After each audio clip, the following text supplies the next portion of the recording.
বন্ধুরা, আজ একটি লিচু বাগানের গল্প বলবো। একটি গরিব কৃষক ছিল, সে লিচু চাষ করত। তার পরিবারে তার গিন্নি এবং তার একটি মেয়ে ছিল। তখন সে একদিন লিচু বাগানে তার মেয়েকে নিয়ে যেতেছে। কিছুক্ষণ পর সে লিচু বাগানে গিয়ে দেখে অনেকগুলো লিচু হয়েছে। তখন তার মেয়ে বলতেছে, বাবা, এবার তো লিচু অনেক হয়েছে, লিচু আমরা বিক্রি করব না? তখন তার বাবা বলতেছে, হ্যাঁ মা, এগুলো বিক্রি করে আমি অনেক টাকা উপার্জন করব। এগুলো বিক্রি করে তোমার জন্য একটি বাসা তৈরি করব। তখন এটা বলে তারা এখান থেকে চলে আসলো।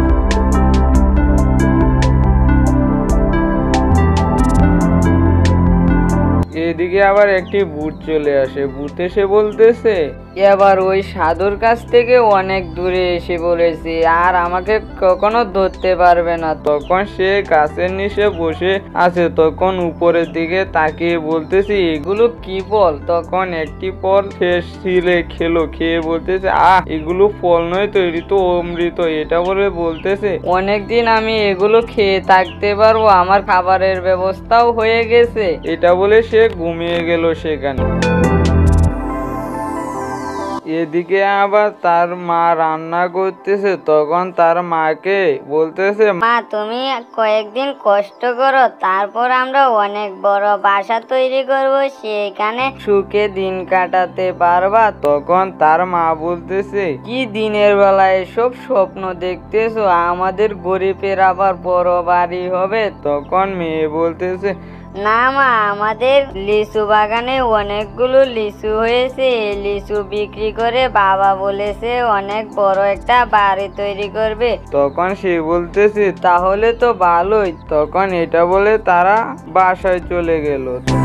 তখন তারা বসে খাবার খাচ্ছে, আর গিন্নি বলতেছে, হ্যাঁ গো, তোমার বাগানে বলি অনেকগুলো লিচু হয়েছে, বিক্রি করে বলে বাড়ি তৈরি করবে। তখন সে বলতেছে, হ্যাঁ গিন্নি, এগুলো বিক্রি করে আমি বাড়ি তৈরি করব একটা। মেয়েটাকে বিয়ে দিতে হবে না? তখন গিন্নি বলতেছে, হ্যাঁ, মেয়েটাকেও বিয়ে দিতে হবে, একটা বাড়িরও দরকার। আমাদের বাড়িটা খুবই ভেঙে যাচ্ছে, কবে যে বাতাসে পড়ে যায় তা তো জানি না, কিন্তু একটা বাড়ি তৈরি করতে হবে। তখন সে বলতেছে, আচ্ছা ঠিক আছে, এবার লিচু বিক্রি করে একটি বাড়ি তৈরি করব।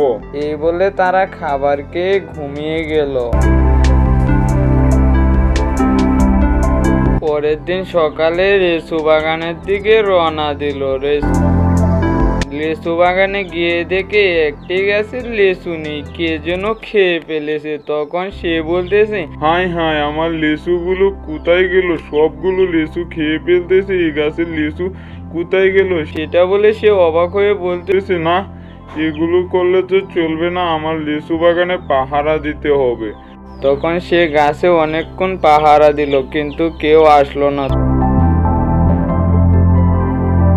তখন সে বলতেছে, না, এখন বাসায় চলে যায়, অনেকক্ষণ পাহারা দিলাম, এখানে তো কেউ তো আসে না, তাহলে লিচু যায় কোথায়? যাই বাসায় গিয়ে খাবার খাই, খিদা পেয়েছে তো আমার। তখন সে বাসায় চলে আসলো। তখন ওই দানব বুড়িটা আবার আসলো, এসে বলতেছে, হ্যাঁ হ্যাঁ, মালিক চলে গেছে, এবার তাহলে আমি আবার লিচু খেতে শুরু করি। তখন সে আবার লিচু পাড়তে শুরু করলো। তখন সে লিচু খাচ্ছে আর বলতে, কি শান্তি, লিচু না তো, এগুলো অমৃত। এটা বলে সে লিচু খাচ্ছে।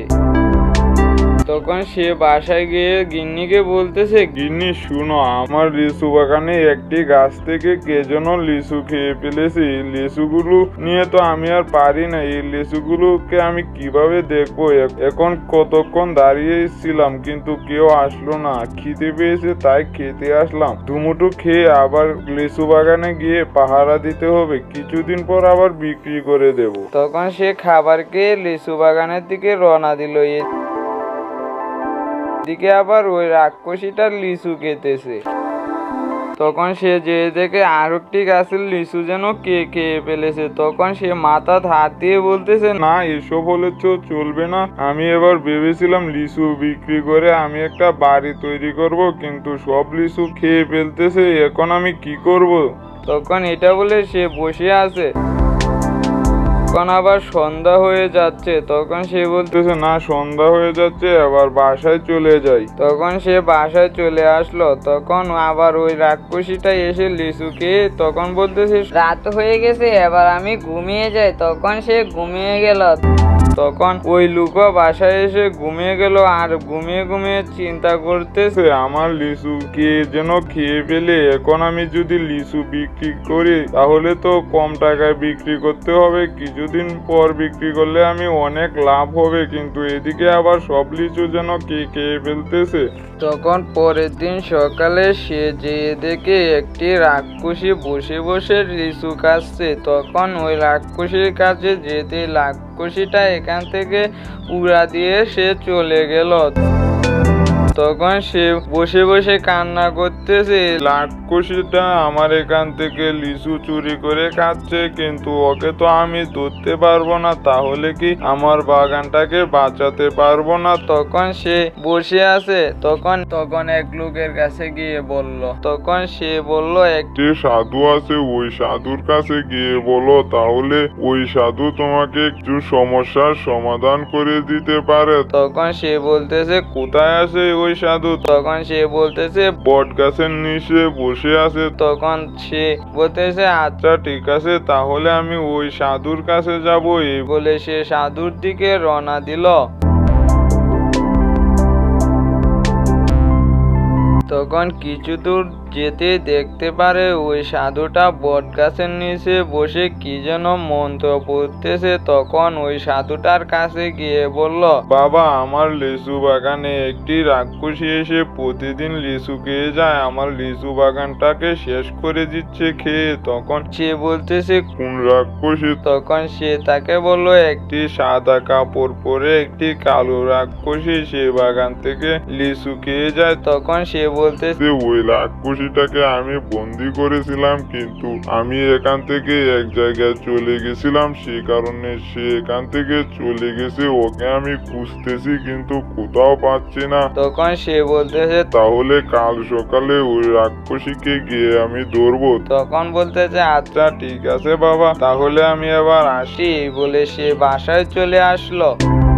পরের দিন সকালে সে ভূতটাকে ধরার জন্য আসলো। তখন এসে দেখে ভূতটা কোথাও নাই। তখন সে ভাবতেছে ভূতটা কোথায় গেল? তখন তাকে বলতেছে এখানে তো কেউ নেই, তুমি না বললা রাক্ষসীটা এখানে আছে? তখন সে বলতেছে আমার দেখেন না, বাগানটা সবটা খেয়ে ফেলেছে, এখানেই তো ছিল, এখন কোথায় গেছে বলতে পারি না তো। তখন বলতেছে তাহলে আমি ওকে মন্ত্র পড়ে ধরবো।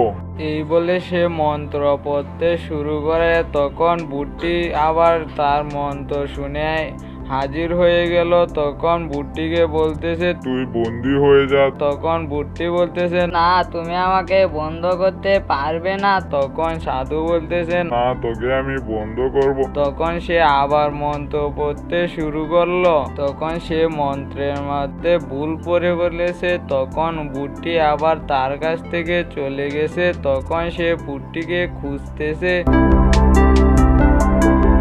তখন সে যে দেখে একটি জঙ্গলের মধ্যে আছে, কিন্তু সেখানে ওই সাধুর কোনো ক্ষমতা কাজ করে না। তখন ভূতটিকে বলতেছে তুমি ফিরে আসো, তুমি কোথাও যাবে না, তুমি আমার এখানে বন্দি হয়ে যাও, তা না হলে তোমার ক্ষতি হবে, তুমি মানুষকে অনেক জ্বালাচ্ছ। তখন তাকে ভূত বলতেছে না, তোমার কাছে আমি বন্দি হব না। তখন আবার ওই সাধুটা তাকে বলল না, তোমাকে আমি এখান থেকে নিয়ে যাব। তখন ভূতটি তার কাছে যখন রাগে আসতেছে, তখন সে এখান থেকে পালাচ্ছে।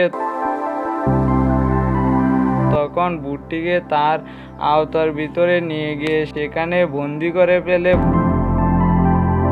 বন্দি করার পরে তাকে একটি পাখি বানিয়ে দিল। তখন তাকে বলতেছে তুই পাখি হয়ে থাকবি যতদিন পর্যন্ত তোর চরিত্র ভালো না হবে, অতদিন পর্যন্ত তুই পাখি হয়ে থাকবি। তখন ওই ভূতটি পাখি হয়ে বলতেছে না, আমি এখন থেকে ভালো হয়ে যাব, তুমি আমাকে ছেড়ে যাও। তখন সে বলতেছে না, তোকে আমি ছাড়বো না। তুই মানুষের কোনো এক মানুষ যদি তোকে বলে তোকে সাহায্য করবে, তাহলে তোকে আমি আবার ভূত বানিয়ে দেব। তখন এটা বলে পাখিটি চলে গেল। বন্ধুরা, পার্ট 2 দেখতে হলে কমেন্ট বক্সে পার্ট 2 লিখে যাবেন আর চ্যানেলটিকে সাবস্ক্রাইব করে পাশে থাকবেন।